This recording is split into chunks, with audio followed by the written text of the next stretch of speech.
दूसरे हाथी को इशारे से बुलाया, इधर आ, इधर आ, इधर आ।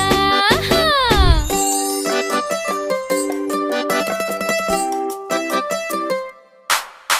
दो मोटे हाथी खेलने गए, कबड्डी के दायरे में जाके लड़े।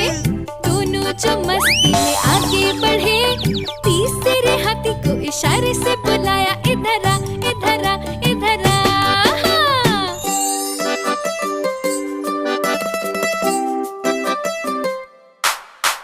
तीन मोटे हाथी खेलने गए, मेले में जाके वो रुक गए। झूलों को देखकर वो नाच